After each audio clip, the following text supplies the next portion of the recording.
Mummy, आप इतनी अच्छी एस्ट्रोनॉट हो, फिर ये अर्ली रिटायरमेंट क्यों? क्योंकि बचपन से मेरा बस एक ही सपना था, जिसके लिए मैंने लाइफ में बहुत कुछ खोया और छोड़ा।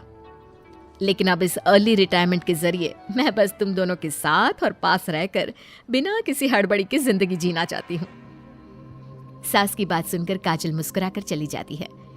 उसी शाम ऑफिस से घर वापस आकर अजय अपनी मम्मी के पास बैठता है। मम्मी, क्या हमारी स्पेस ऑर्गेनाइजेशन कोई नया स्पेस मिशन प्लान कर रही है? क्या मिशन है, बताओ ना मम्मी। हे भगवान, शरीर इतना बड़ा हो गया लेकिन दिमाग आज भी बच्चों से गया गुजरा है। घर में आया नहीं कि सवाल शुरू। तो तुम जवाब दे दो ना। मैं क्या जवाब दूं? जैसे तुझे मेरे रिटायरमेंट के बारे में पता ही नहीं। इतने समय से तूने मुझे ऑफिस जाते हुए देखा क्या? फिर मुझे कैसे पता होगा? जा, तेरी पत्नी से पूछ, वो रोज ऑफिस जाती है। माँ की बात पर अजय आवाज लगाकर काजल को बुलाकर वही सवाल उससे भी पूछता है, पर काजल उसका कोई जवाब नहीं देती। और बोलो पत्नी से पूछने के लिए। मैडम जवाब ही नहीं दे रही। सवाल जायज हो तो जवाब मिलेगा ना। तुम्हें अच्छे से पता है, कॉन्फिडेंशियलिटी रूल्स के चलते हम किसी से भी ऑर्गेनाइजेशन और मिशन से रिलेटेड कोई बात नहीं कर सकते। वो तो पता है, लेकिन मुझसे भी छुपाने का मतलब समझ में नहीं आया। वो मम्मी, रिटायरमेंट एप्लीकेशन के बाद से आपने ऑफिस भी आना बंद कर दिया। सबको लगा कि अब आप इंटरेस्टेड नहीं होगी, इसलिए इन्फॉर्म नहीं किया। क्या तुम भी इस मिशन का हिस्सा हो? मैं ही इस मिशन की लीड साइंटिस्ट हूँ। ये हमारा अब तक का सबसे बड़ा और इम्पोर्टेंट मिशन है। अगर ये सक्सेसफुल हो गया तो दुनिया में हमारे नाम के साथ मेरा प्रमोशन भी पक्का है। काजल की बात सुनकर दोनों माँ बेटे हैरान रह जाते हैं, लेकिन फिर सब साथ मिलकर सेलिब्रेट करते हैं। अब दिन बीतने लगते हैं। काजल स्पेस मिशन के चलते पहले से ज्यादा बिजी हो जाती है और देर तक ऑफिस में समय बिताने लगती है। कुछ समय तक इसे चुपचाप देखने के बाद एक सुबह बहू को सामने देखकर आखिरकार सास उसे टोक ही देती है। आ रही हो या जा रही हो? भाई, हमें तो तुम्हारी शक्ल देखे लगता है सदियां बीत गई। मैडम कब आती है कब जाती है कुछ पता ही नहीं चलता। अरे ऐसा कौन सा मिशन है जिसने सुबह रात घर परिवार सब भुला दिया? मिशन तो मैंने भी बहुत देखे हैं और गई भी हूँ, पर ऐसा हाल कभी नहीं हुआ। मम्मी, मैं आपकी चिंता और गुस्सा समझ सकती हूँ, पर ये स्पेस मिशन आज तक के सभी मिशन से बहुत अलग है। अच्छा, जरा मैं भी तो सुनूं, ऐसा क्या है इसमें? आई एम सॉरी मम्मी, मैं नहीं बता सकती। भूलो मत, मैंने रिटायरमेंट अप्लाई किया है, लेकिन रिटायर होने में अभी 7 महीने बाकी है, जिसके हिसाब से मैं आज भी ऑर्गेनाइजेशन का हिस्सा हूँ। तो मुझे बताकर तुम कोई रूल नहीं तोड़ रही। मुझे सब याद है मम्मी, और मुझे ये भी पता है कि अगर आप साथ दें तो मिशन के लिए बहुत बड़ी मदद साबित होगी। पर सीनियर्स ने रूल बनाया है कि इस मिशन की इंफॉर्मेशन सिर्फ उन्हीं के पास होगी जो इसका पार्ट है, और मुझे तो उन्होंने खास अपने पास बुलाकर ये समझाया था। बहू की बात सुनकर सास सोच में पड़ जाती है और अगले दिन खुद भी ऑफिस पहुंच जाती है। ओहो, क्या बात है मैडम, रिटायरमेंट के एप्लीकेशन के बाद तो आपने दर्शन देने भी बंद कर दिए।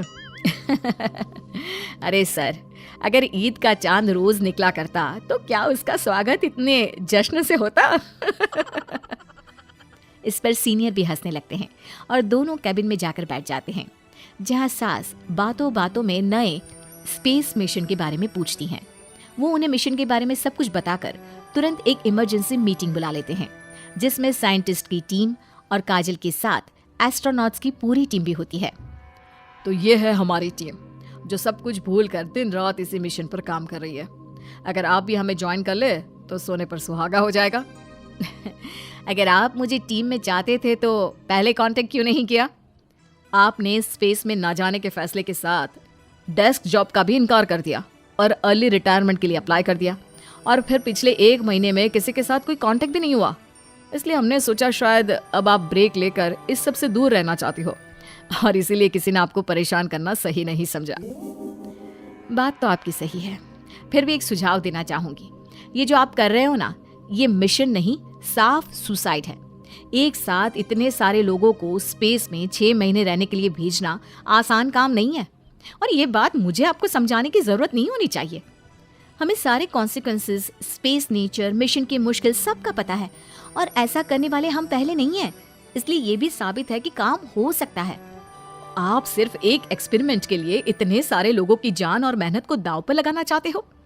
जिसमें सक्सेस रेट भी मुश्किल से 1% है। बहुत देर तक इन्हीं सब बातों पर बहस चलने और काजल की सास उर्फ ऑर्गेनाइजेशन की सबसे एक्सपीरियंस्ड एस्ट्रोनॉट को बहुत देर समझाने के बाद भी जब वो राजी नहीं होती तो ऑर्गेनाइजेशन के सीनियर्स को उन्हें घर वापस भेजना पड़ता है। लेकिन उसी के बाद से न चाहते हुए भी सास मिशन के बारे में सोचना बंद नहीं कर पाती। इसी तरह एक हफ्ता बीत जाता है। माँ, जब घर में बैठकर भी मिशन के बारे में ही सोचना है तो इससे अच्छा है कि वहां जाकर इस सोच के जरिए उनकी मदद ही कर दो। उन्हें ऑफिस में नहीं, स्पेस में जाने के लिए मेरी जरूरत है। वो चाहते हैं कि मैं हेड एस्ट्रोनॉट बनकर बाकी सबके साथ स्पेस में जाऊं। वाओ, रिटायरमेंट से पहले आखिरी असाइनमेंट की तरह इससे अच्छा और क्या हो सकता है माँ? आपको हाँ बोल देना चाहिए। उस टीम में एक मेंबर काजल भी है। अगर हम दोनों ही चले जाएंगे तो तुम अकेले कैसे रहोगे? वहां से जिंदा वापस आने की कोई गारंटी नहीं बेटा। अब भी हमें भेजना चाहते हो क्या?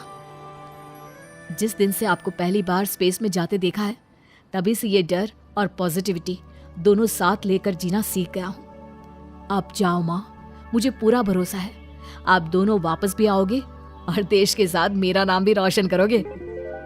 बेटी की बात सुनकर माँ के अंदर हिम्मत आती है और वो एक बार फिर स्पेस ऑर्गेनाइजेशन पहुंच जाती है, जहां उसके फैसले से सब बहुत खुश होते हैं और स्पेस मिशन की तैयारी पहले से ज्यादा जोश में शुरू हो जाती है।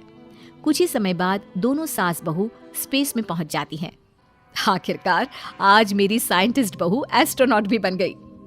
सिर्फ स्पेस सूट पहन लेने से कोई एस्ट्रोनॉट नहीं बन जाता। मैं साइंटिस्ट हूँ और उसी में खुश हूँ। अगर मिशन की रिक्वायरमेंट नहीं होती तो शायद कभी यहाँ आती भी नहीं। इसी तरह दिन पर दिन स्पेस की अनेक मुश्किलें और दिक्कत सहते हुए देखते ही देखते 6 महीने बीत जाते हैं और नामुमकिन को मुमकिन करके दिखाते हुए सब सही सलामत अर्थ पर वापस आ जाते हैं, जिसके बाद से दुनिया भर में ये मिशन सास बहू की अंतरिक्ष यात्रा के नाम से मशहूर हो जाता है।